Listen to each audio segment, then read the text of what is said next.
Bonjour à toutes et à tous et bienvenue sur Le Pompon, le podcast qui s'intéresse au parcours atypique et inspirant des entreprenantes et entreprenants du Sud-Ouest. Je suis Théo Robache, animateur d'événements et de médias, entrepreneur soucieux du bonheur des autres, désireux d'aller à la rencontre de profils épatants pour vous partager leurs histoires. Au travers de ces rencontres, j'aime comprendre cette vibration si créatrice, si inspirante, si porteuse qui anime mes invités. Ce podcast est un mélange de découvertes d'univers, de conseils assimilés à du développement personnel, d'inspiration, de partage d'une vision de la vie plus apaisée et positive. Alors j'espère profondément que ces témoignages pourront vous inspirer.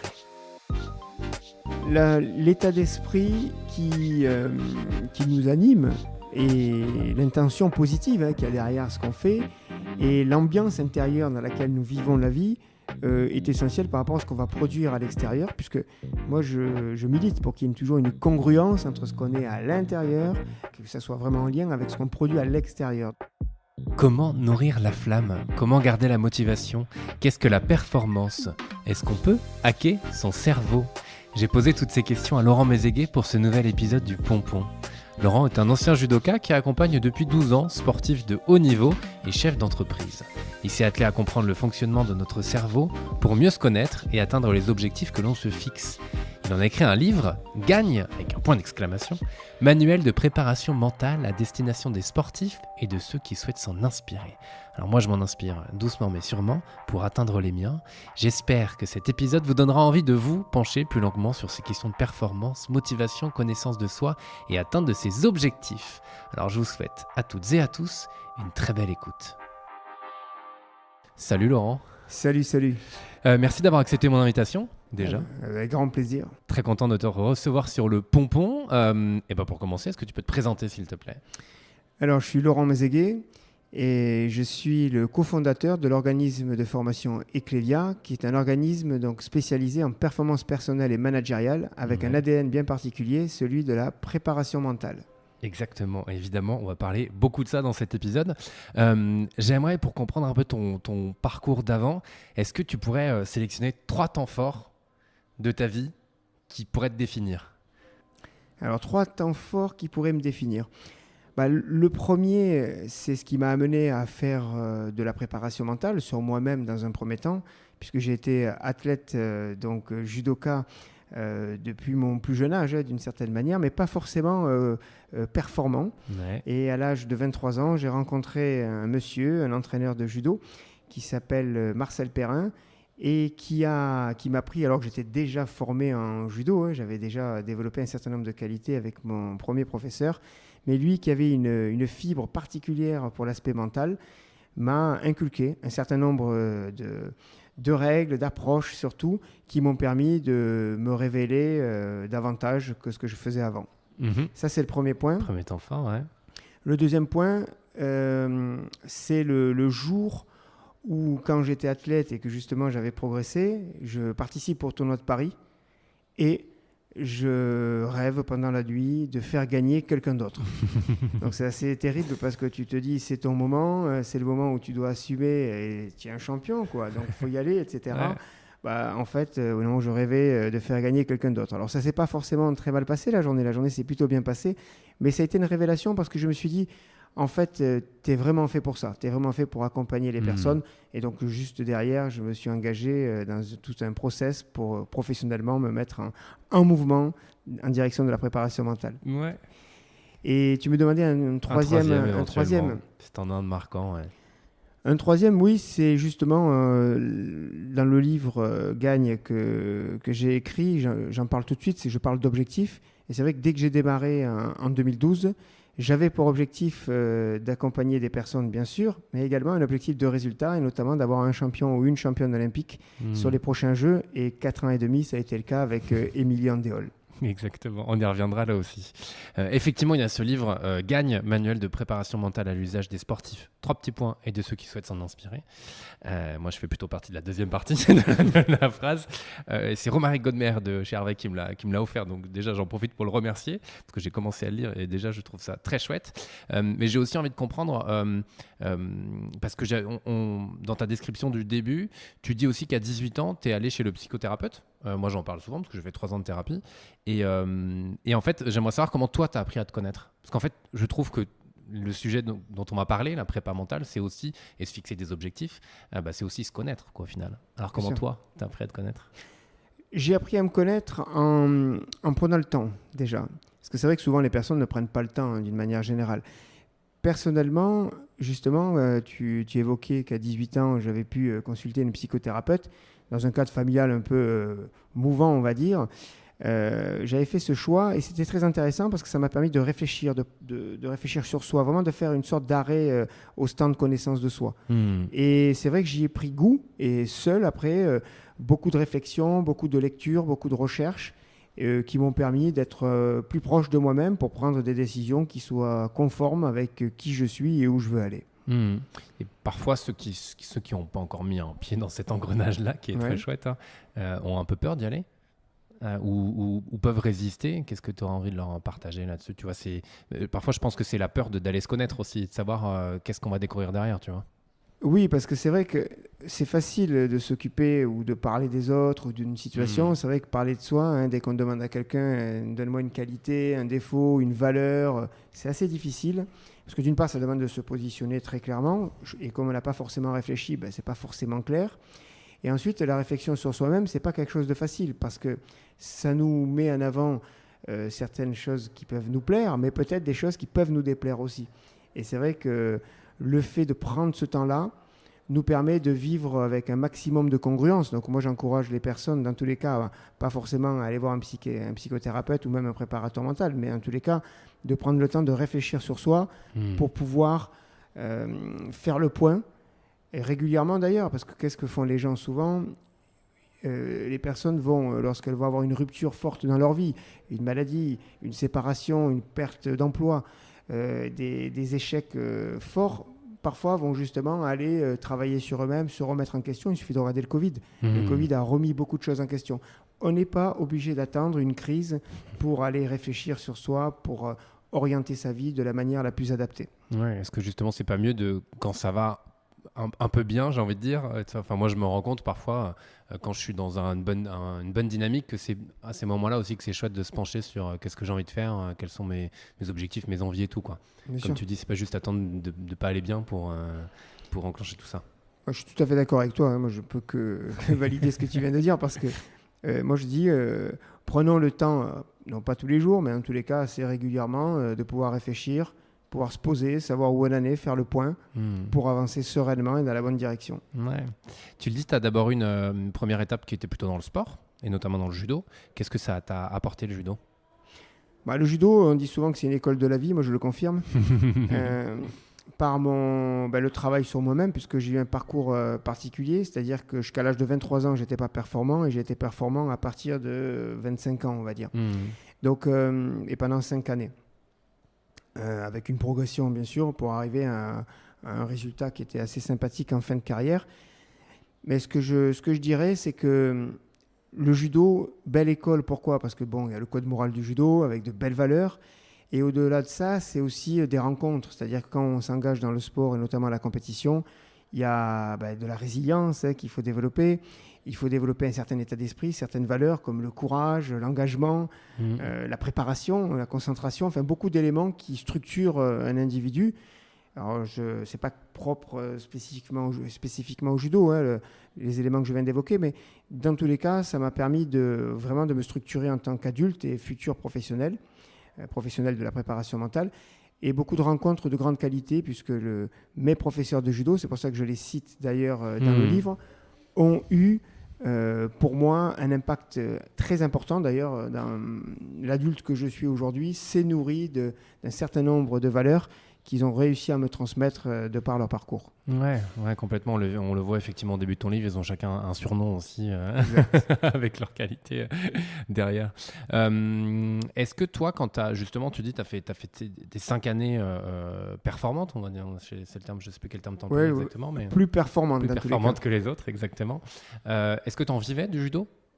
Alors, j'en vivais partiellement. Ouais. C'est-à-dire que dans le judo, si vous n'êtes pas numéro 1, incontesté, c'est difficile, notamment à l'époque, de capter un financement, on va dire, suffisamment rassurant pour ne pas faire autre chose. Moi, j'ai eu un parcours plutôt éclectique, puisque j'ai eu un parcours d'athlète, certes, avec quelques années à m'entraîner à l'INSEP, à l'Institut national du sport. Mais j'ai eu plusieurs métiers, parce que j'étais travailleur social, parce que j'étais policier dans le 12e arrondissement à Paris, et j'étais élu aussi en même temps dans la ville de Sartrouville. Et donc, plus le parcours d'athlète et aujourd'hui donc dirigeant de l'organisme de formation Eclevia, le dénominateur commun de tout ça, c'est l'humain. Ça a toujours été l'humain au centre, avec une réflexion sur soi, mais également sur les autres. Ouais. Justement, quand il y a 12 ans, tu as lancé Eclevia. L'idée, c'était, comme tu l'as dit, d'aller accompagner à la performance, notamment, entre autres, mais tu parles aussi souvent de motivation. T'entends quoi derrière la performance ? La performance, moi je dirais, c'est un résultat. C'est un résultat visé. C'est un résultat visé par rapport à des standards, mais surtout par rapport aux siens. C'est-à-dire que c'est vrai que j'ai été pas mal interrogé sur la question, notamment dans on va dire un contexte même social où on parle beaucoup d'équilibre, de développement personnel, mais au sens équilibre, plaisir, bien-être. Moi, je dirais que performance n'est pas une insulte, n'est pas un gros mot en soi, hein, c'est très important. Donc, je suis attaché à ce mot, je suis attaché à l'exigence qu'il y a derrière, en fait. C'est-à-dire que nous avons la chance d'avoir un certain nombre de qualités, et je trouve que le minimum, c'est d'y faire honneur. Alors, bien évidemment, pas pour créer des déséquilibres en soi, mais pour pouvoir profiter d'une vie. D'ailleurs, Eclevia, le nom de l'entreprise Eclevia, qui veut dire donc de l'organisme de formation que je gère, ça veut dire engagement, ça veut dire courage, ça veut dire liberté, ça veut dire excellence, et via, c'est le chemin. Et en fait, si on veut aller sur ce chemin de la liberté, de faire ce qu'on a envie dans la vie, qui nous correspond, etc., eh bien oui, il faut de l'engagement, il faut de l'excellence, il faut du courage. C'est ça l'idée. Ouais, carrément. Et justement, parce que tu t'es inspiré de toi, ton parcours, mais tu as les techniques de préparation mentale, aussi de PNL, et je crois que c'est des courants de pensée philosophiques que tu es allé chercher aussi pour t'inspirer de tout ça. Est-ce que tu peux nous raconter justement comment toi, tu t'es nourri pour après aller accompagner les autres ? Alors, effectivement, la formation en soi, une formation en coaching et performance mentale, en PNL, en lecture et maîtrise du langage non verbal, à travers la synergologie notamment. Donc, dans tous les cas, tout ce qui touche, bien sûr, le profilage des personnalités avec Action Type qui permet de détecter les préférences cognitives et motrices des personnes. Donc, un certain nombre de formations qui m'ont permis d'avancer. La lecture aussi, beaucoup de livres. Je suis fan de tout ce qui est philosophie grecque. Je fais un clin d'œil, bien sûr, aux stoïciens qui mettent en avant le fait de vraiment s'occuper, de s'engager dans tout ce qui dépend d'eux, et tout ce qui ne dépend pas d'eux, finalement de prendre beaucoup de recul, ce qui permet justement d'avoir une approche sur les réussites et sur les échecs qui peut sauver l'ego notamment et nous permettre de continuer d'avancer sereinement. Ouais. Et je te demanderai justement à la fin si tu as quelques recos de livres ou de films ou que sais-je, à lire ou à regarder. Justement, moi, je reviens encore sur ce sujet de performance parce que je trouve que dans la société dans laquelle on vit, notamment les réseaux sociaux, on met tout le temps en avant ce qui va, et donc là où on est performant. Mais comment on peut l'atteindre ? Parce que tu parles d'objectifs, en fait. Mais j'ai envie de comprendre ce processus justement d'objectifs un peu plus. Comment on réussit à les définir et à s'assurer que ce soit le bon ? C'est dur. Alors, effectivement, c'est une grande entreprise parce qu'on voit bien que dans le livre Gagne, je commence par l'objectif. Ouais. Or, ta question, moi, je la trouve extrêmement pertinente pour une raison simple, c'est que parfois on n'a pas d'objectif ou on n'est pas sûr de l'objectif. Mais ce qui est certain, c'est qu'on va avoir certaines velléités, on va avoir quelque chose qui va nous attirer. Et donc, l'idée qui est proposée, c'est que d'abord, on arrive avec un objectif plus ou moins clair, on est plus ou moins serein vis-à-vis de celui-ci. Mais la deuxième étape justement du livre nous amène à travailler quoi ? Eh bien la connaissance de soi et la connaissance de l'objectif. Et donc en fonction bien sûr des ressources, des valeurs, des croyances, de l'estime de soi qu'on a à ce moment-là, de notre fonctionnement émotionnel et aussi de ce qui nous motive réellement, eh bien on va pouvoir après revenir sur cet objectif, soit finalement le valider, soit on va dire l'affiner, le moduler, soit complètement l'abandonner. Et si on n'a pas d'objectif, par contre, je ne conseille pas forcément de partir de l'objectif, mais de partir justement de la deuxième partie, à savoir la connaissance de soi, pour définir quel est son socle, quel est finalement le sens qu'on donne aux choses et à la vie d'une manière générale, pour après y greffer un objectif qui y correspond. À la fois, quand tu parles du sens des choses et de la vie en général, j'ai l'impression qu'en fait, l'exercice, on doit le faire tous les ans, tous les 6 mois. J'exagère, mais en fait, on évolue tellement via les rencontres qu'on fait. Enfin, tu vois, moi, je vois, il y a 5 ans, le pompon n'existait pas encore. J'emménageais à Bordeaux. Enfin, tu vois, ma vie était complètement différente.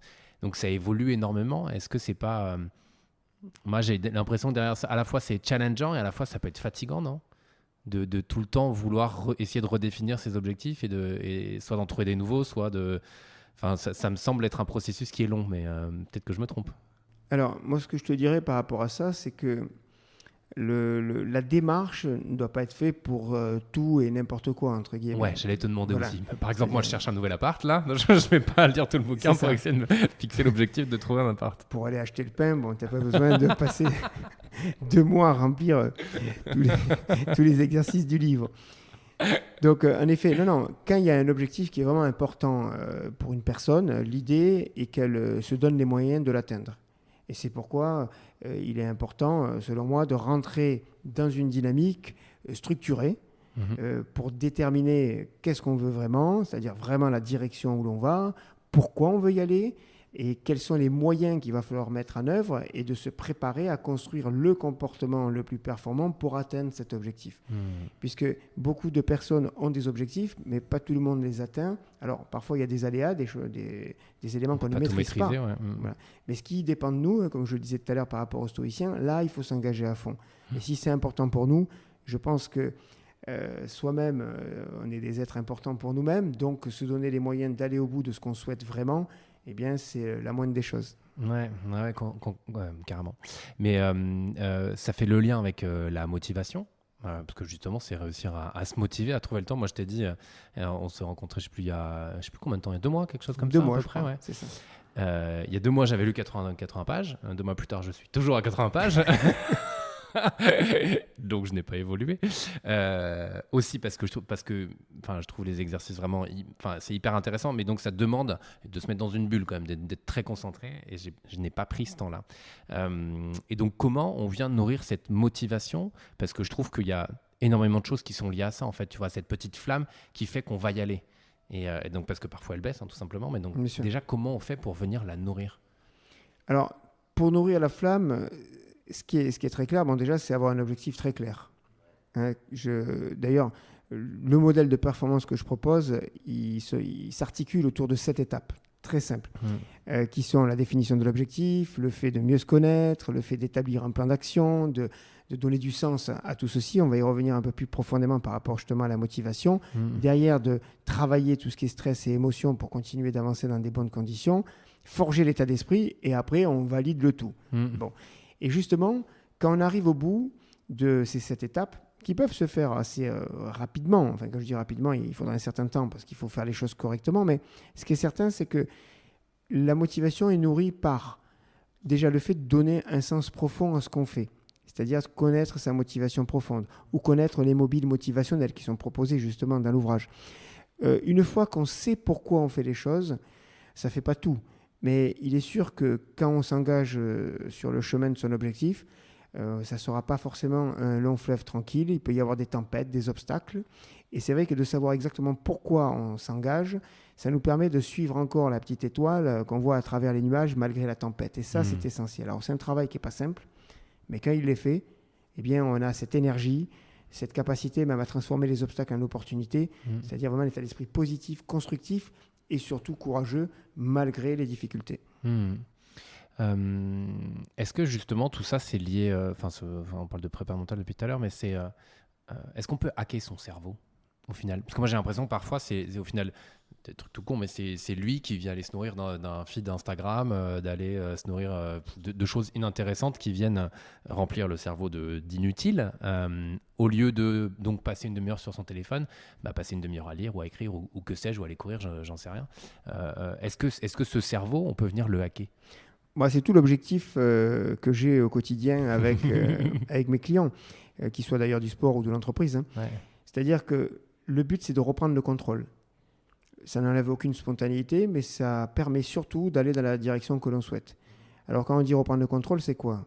Si on a un objectif qui est tatoué au fond de nous, qui est réellement tatoué, qui est vraiment ancré, on a plus de chances de le suivre. Ouais. Ensuite, sur tout ce qui touche justement à l'émotion qu'on évoquait tout à l'heure, il suffit d'utiliser par exemple l'ancrage émotionnel qui émane donc de la PNL pour justement se conditionner émotionnellement. On dit souvent que l'émotion précède l'action.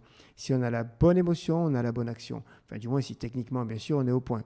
Mais ce qui est certain, c'est que se conditionner émotionnellement à agir comme on le souhaite est un des outils qui permet justement de hacker, comme tu le dis, le cerveau, son cerveau.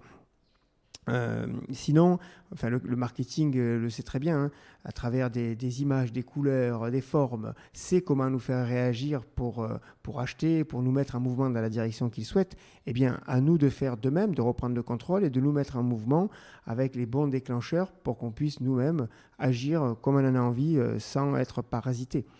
Il y a cet élément-là. Et ensuite, il y a un exercice phare dans le livre qui est très singulier, puisque c'est un exercice que j'ai développé au fil des années, qui s'appelle la maxime. Et ça, c'est une phrase qui nous permet d'avoir une sorte de garde-fou, une sorte de fil conducteur qui nous permet d'agir de manière conforme, de manière stable et durable en direction de l'objectif. Donc moi, par exemple, ma maxime personnelle, c'est j'optimise le potentiel des personnes. Peut-être là, les personnes qui nous écoutent, ou toi, tu peux te dire, pour le moment, tu es bien sympathique, Laurent, mais tu optimises le potentiel de personnes. Peut-être. Mais ce qui est certain, c'est que je suis habité par cette mission. Et ma motivation, depuis maintenant 12 ans, avec cette phrase, je n'ai jamais lâché cette phrase. J'ai toujours été fidèle à cette phrase. C'est mon fil conducteur. Je m'y accroche, que je sois en forme, que je sois fatigué. Je suis toujours dans cette posture de faire vivre cette phrase dans mes actes, dans mes mots, dans les accompagnements que j'ai au quotidien. Ouais. Et justement, est-ce que tu aurais, alors il y en a quelques-uns dans le livre et tu parlais d'Émilie tout à l'heure, mais est-ce que tu aurais des exemples de comportements qui ont changé grâce justement à cette prépa mentale, grâce au fait de se fixer des objectifs et de parfois, tu vois, vouloir être premier, tu as plein de façons différentes d'arriver à être premier, mais de visualiser le fait d'être premier. Enfin, c'est pas très bien dit, je pense que tu me comprends quand même, parce que je crois que tu en parles dans le livre, mais en tout cas, pour atteindre ton objectif, tu as différents angles sous lesquels tu peux voir ça. Donc, est-ce que tu aurais éventuellement des exemples qui nous permettraient de là aussi de comprendre à quel point cette prépa mentale est utile, quoi.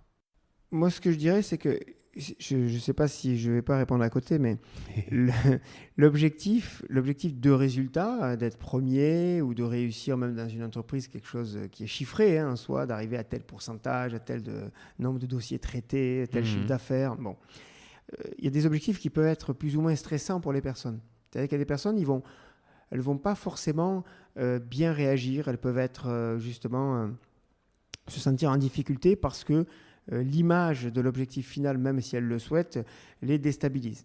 Alors l'idée, ça peut être aussi de travailler sur des objectifs intermédiaires, notamment même l'objectif de comportement. C'est-à-dire qu'on va objectiver un comportement qui est en fait l'ingrédient qui permettra d'atteindre l'objectif final. Ce qui permet de se défocaliser de l'objectif qui nous stressait, même s'il est toujours là en toile de fond. Mais l'objectif de comportement, on sait que s'il est bien nourri, s'il est bien appliqué, et en plus, il ne nous permet pas on n'est pas déstabilisé parce qu'on ne se projette pas forcément très loin, mais sauf qu'il nous fait avancer indéniablement en direction de l'objectif. Ouais, ok. Oui, donc il n'y a pas d'exemple particulier, tu ne vas pas nous lâcher quelques... Oui, je peux te laisser. Si tu parlais justement d'Émilie, Émilie Andéol, qui est devenue championne olympique après sa médaille mondiale et son titre européen, elle avait justement un stress particulier par rapport aux Jeux olympiques, c'est-à-dire que comme pour beaucoup d'athlètes, mais dans tous les cas, elle en particulier, ça pouvait justement la perturber. Et pourtant, elle s'entraînait, elle avait un sérieux niveau, elle avait tout le potentiel pour réussir. Mais c'est vrai que ça la faisait pas mal réfléchir. Alors l'idée a été de la défocaliser de ceci et de la focaliser sur un comportement. Elle, dans sa catégorie, qui était les plus de 78 kilos, elle avait une capacité, une vélocité et une niaque, comme on dit, qui était extrêmement importante. Et donc, on a focalisé sur le fait qu'elle devait se tenir droite, agresser la personne qui était en face d'elle. Alors, quand je dis agresser, c'est-à-dire y aller de manière vraiment engagée et en même temps d'être toujours en mouvement. Et en fait, ce qui s'est passé, c'est que mon objectif à moi était vraiment de lui faire objectiver ceci pour que dans les combats, elle produise ceci. Et je ne dirais pas qu'elle enfilait les victoires comme des perles, hein, mais dans tous les cas, c'était presque ça. C'est-à-dire que sans se focaliser sur le résultat final, mais sur ce qui l'a fait gagner, eh bien, elle pouvait s'exprimer pleinement. Ouais, donc au final, c'est faire ressortir tes principales forces comment dire, mettre toute son énergie là-dessus et mettre un tout petit peu de côté l'objectif, même s'il est là, et vraiment y aller, quoi. Okay. Complètement. Mais je comprends, dans l'idée, c'est la finalité peut faire peur, tu vois. C'est vraiment... Ça peut être ça, mais même ce que je disais tout à l'heure par rapport à la maxime, il y a la maxime joue ce rôle-là aussi d'une certaine manière, parce que je vais prendre un exemple, mais je vais prendre peut-être 2-3 exemples. J'avais une jeune fille qui présentait un concours de commissaire-priseur, par exemple, qu'on avait eu il y a quelques années. Elle, sa maxime, c'était « je professionnalise mes réponses et j'impacte le jury ». Dans le cadre, en fait, de son concours, elle avait pour objectif ceci. C'est-à-dire, si elle ne l'exprime pas, elle n'est pas fidèle à sa maxime. Et donc, elle était focalisée, donc elle l'a ancrée avec beaucoup de répétitions mentales notamment, et c'est ce qui lui a permis de pouvoir s'exprimer pleinement. Ça, c'est un exemple. Je peux prendre un autre exemple d'un garçon qui est devenu champion du monde de kickboxing notamment, Michael Lopez d'Avega. Lui avait comme maxime je casse, j'étouffe, je punch. Alors que tout le monde se détende, c'est pas très poétique, je vous l'accorde, mais qu'est-ce que ça voulait dire ? Ça voulait dire qu'il était très dur dans l'impact qu'il allait mettre quand le round commençait. Ouais. Derrière, il y avait le côté étouffé, ça voulait dire mettre un gros rythme pour que l'autre s'essouffle rapidement, et puncher, c'était qu'il frappait avec vitesse et précision, ce qui lui a permis d'avancer et d'aller chercher son titre. Donc, on peut avoir toutes sortes de maximes qui peuvent être beaucoup plus douces. Hein. Quand je suis manager, je peux dire j'accompagne avec empathie et finesse, qui va permettre, ou je cadre et j'accompagne avec empathie et finesse, qui va permettre justement d'avoir une posture équilibrée dans le cadre managérial. Hein. Je pense à cet exemple, puisque dernièrement, j'avais un client qui souhaitait justement remettre du cadre, mais dans une situation où socialement c'était assez compliqué dans l'entreprise et qu'il fallait quand même continuer à être productif et en gardant les gens motivés. Oui, c'est mieux. C'est mieux, on est d'accord. Comment réagir quand on n'atteint pas nos objectifs ? Tu l'as dit tout à l'heure, tout n'est pas dépendant de nous, mais après justement, qu'est-ce qu'on fait, tu vois, et même dans le sport aussi, hein, quand au final tu n'atteins pas l'objectif que tu as voulu atteindre. Alors déjà, une question qu'il faut se poser, c'est parce que c'est ça qui est toujours difficile. Il y a des personnes qui vont peut-être avoir des objectifs, mais qui ne sont pas assez bien travaillés, donc automatiquement, peut-être pas bien analysés en amont avec la connaissance de soi. Donc si on a un objectif qui est trop haut par rapport aux ressources qu'on a à l'instant T, ça peut être compliqué. Donc déjà, c'est vrai qu'on peut se poser la question, est-ce que quand on n'atteint pas son objectif, alors que ça dépendait par exemple exclusivement de nous, est-ce qu'on avait le bon objectif ? Ça, c'est la première question qu'il faut se poser.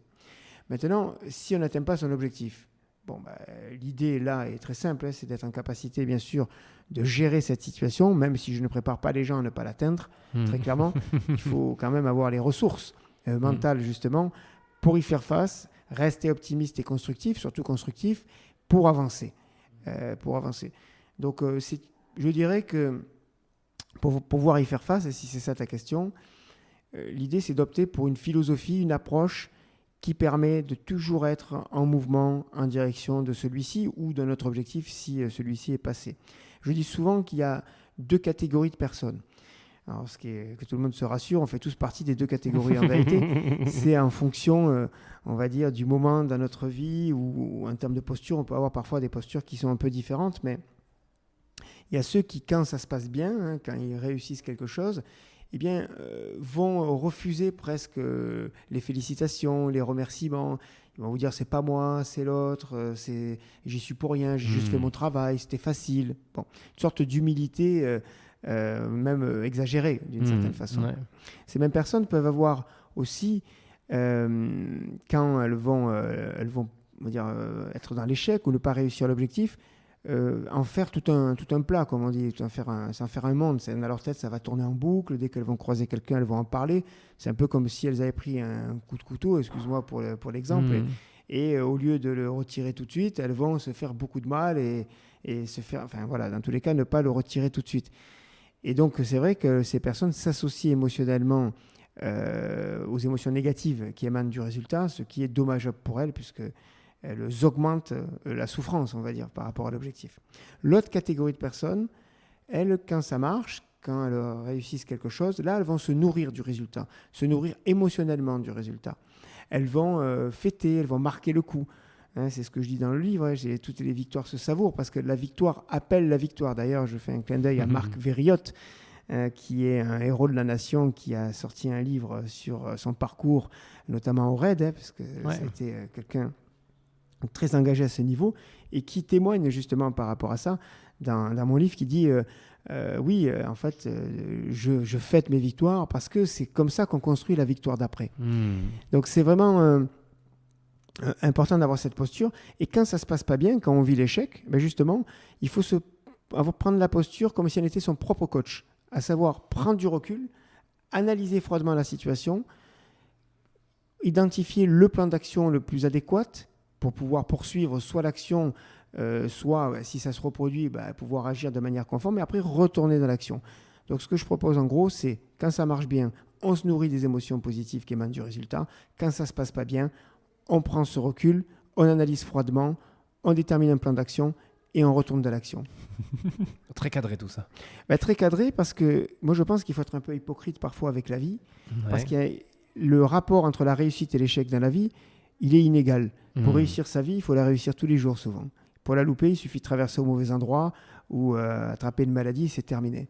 Donc ce que je veux dire, c'est souvent on a une vision un peu bancaire. Pour être bien, finalement, il faut capitaliser, il faut être en crédit, pleine réussite pour avancer. Et si, par contre, on a des échecs, en fait, il va falloir un certain temps pour revenir. Pour moi, je n'adhère pas à ceci. J'adhère plutôt à avoir des objectifs et avoir une posture mentale qui nous permette de toujours avancer et de se protéger au quotidien pour rester constructif et positif. Parfait. Il y a une phrase dans ton livre que je vais lire parce que je la trouve chouette. Tu dis, alors c'est au niveau de l'intro, donc je ne spoil pas trop pour le livre. À mon humble niveau, je contribue à l'épanouissement de mes semblables, à leur fierté. J'œuvre en fourmi ouvrière vers la société accomplie à laquelle nous aspirons tous. Faire vivre les valeurs du courage, révéler les tempéraments en désinhibant l'individu, identifier les forces et les leviers d'action, voilà ma vocation. Produire des héros du quotidien, des héros du travail, des champions de tous ordres, des élites de caractère. Est-ce qu'on peut tous être des héros du quotidien ? Complètement. Ouais. Complètement. C'est un passage qui m'a fait beaucoup réfléchir, parce que merci beaucoup d'avoir lu ce passage, parce qu'il me touche personnellement, parce que c'est pour ça que je fais ce métier. Je fais ce métier, comme je disais tout à l'heure, parce qu'on a tous des qualités. Quelles que soient les qualités qu'on a, l'idée, c'est de les optimiser, dans tous les cas, de les faire vivre et de vivre pleinement la vie qu'on souhaite. Et alors là, on parle d'élite de caractère, mais on parle aussi effectivement d'héros du quotidien. Héros du quotidien, ça veut dire des parents qui arrivent à élever leurs enfants malgré un travail qui peut être compliqué, complexe, avec des journées à rallonge, enfin dans tous les cas des situations compliquées. Donc ça peut être des parents, ça peut être quelqu'un qui s'engage dans sa vie professionnelle et qui a envie d'œuvrer au maximum de son potentiel, de ses qualités. Enfin dans tous les cas, ça touche tout individu qui souhaite vivre conformément à ce qu'il est et ce qu'il souhaite. Voilà. Et bien sûr, en étant aligné avec ses semblables, bien sûr, parce que moi, je pars d'un principe très, très simple. En tant que Français, en tant qu'amoureux de mon pays, on le voit bien avec les Jeux Olympiques qui arrivent, tous nos représentants, on a envie qu'ils gagnent.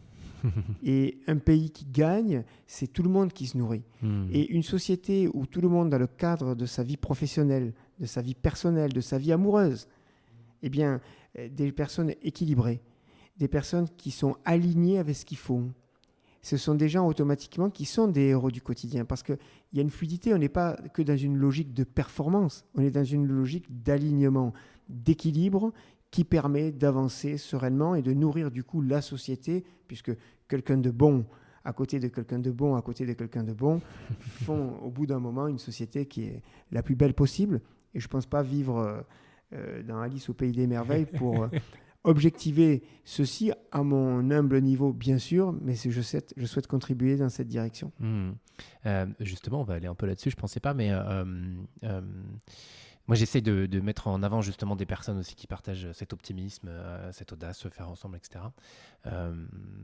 Or, quand on voit vers quoi, beaucoup orienté par les médias aussi, hein, les principaux médias, vers quoi tend la société, et vers quoi, alors on parle énormément et beaucoup trop de politique dans ce pays, mais vers quoi ça tend, c'est pas forcément aussi bleu que le ciel qui est derrière nous.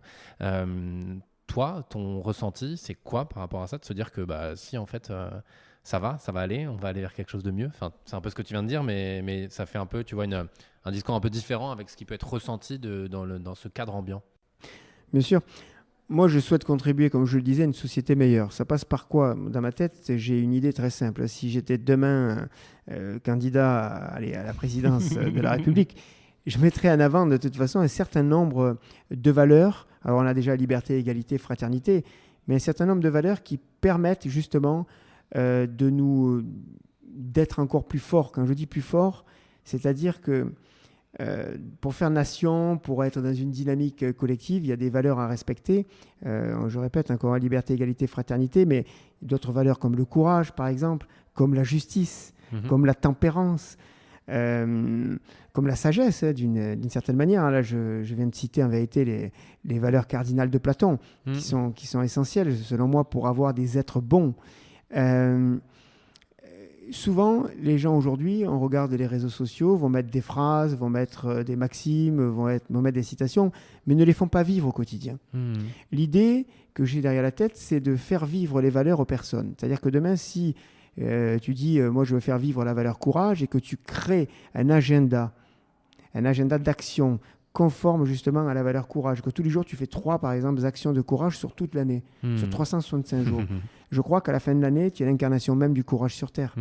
Eh bien, je pense que s'il y avait justement un travail profond sur les valeurs au niveau national, pour tous les habitants, à travers certainement l'école, bien sûr, mais aussi tout ce qui est action sociale. On voit beaucoup d'actions dans les quartiers qui sont mises en place, ou même les municipalités qui œuvrent pour tous les jeunes, quelle que soit la condition.